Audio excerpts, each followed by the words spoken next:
रात लगभग 2 बजे के आसपास भारतीय सेनाओं ने जिस तरीके से पाकिस्तान के तमाम आतंकी ठिकानों के ऊपर हमला किया है और ये कहा जा रहा है कि ये आतंकी ठिकाने पीओके में सबसे अधिक थे और 9-10 जगहों पर भारतीय सेना ने हमला किया है और इसमें तमाम आतंकियों के खात्मे की खबर सामने आ रही है, क्योंकि कहा जा रहा है कि इन जगहों पर 900 के आसपास आतंकवादी मौजूद थे। अब देश भर से तमाम लोग इसके ऊपर अपनी प्रतिक्रिया देते हुए नजर आ रहे हैं। वहीं अगर हम AIM के चीफ सांसद असदुद्दीन ओवैसी की बात करें तो उन्होंने इस पूरे मामले पर कहा है कि मैं हमारी रक्षा सेनाओं द्वारा पाकिस्तान में आतंकवादी ठिकानों पर किए गए लक्षित हमलों का स्वागत करता हूं। पाकिस्तान डीप स्टेट को ऐसी सख्त सीख दी जानी चाहिए कि कभी दूसरा पुलवामा जैसा हमला ना हो सके। पाकिस्तान के आतंकी जो ढांचे को पूरी तरह से नष्ट कर देना चाहिए। इतना ही नहीं, ओवैसी ने आखिर में जय हिंद भी लिखा है। आप जरा सोचिए, इस पूरे के पलटवार को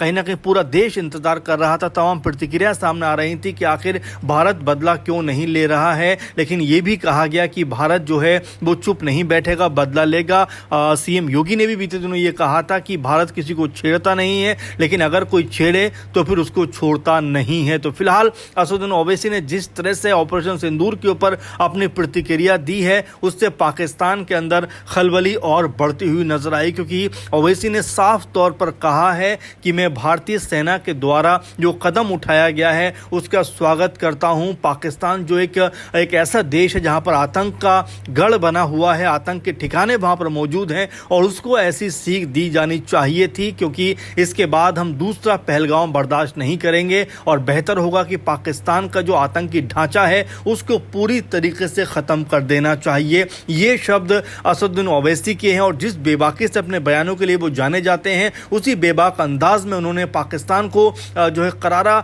कह सकते हैं जवाब देते हुए कहा है कि हमारी भारतीय सेनाओं का मैं स्वागत करता हूं इस पूरे के पूरे हमले का, और साथ में उन्होंने जय हिंद लिखा है। फिलहाल तमाम नेताओं की प्रतिक्रियाएं इस पूरे के पूरे मामले पर आने लग गई हैं और ऐसे में यह भी कहा जा रहा है कि इस पूरे जो ऑपरेशन के तहत लगभग जिन ठिकानों पर हमला हुआ है वहां पर 800-900 के आसपास आतंकवादी मौजूद थे और भारत ने जिस तरह से हमला किया है उसमें जो आतंकी हैं बड़ी तादाद में उनका खात्मा होता हुआ दिखाई पड़ रहा है।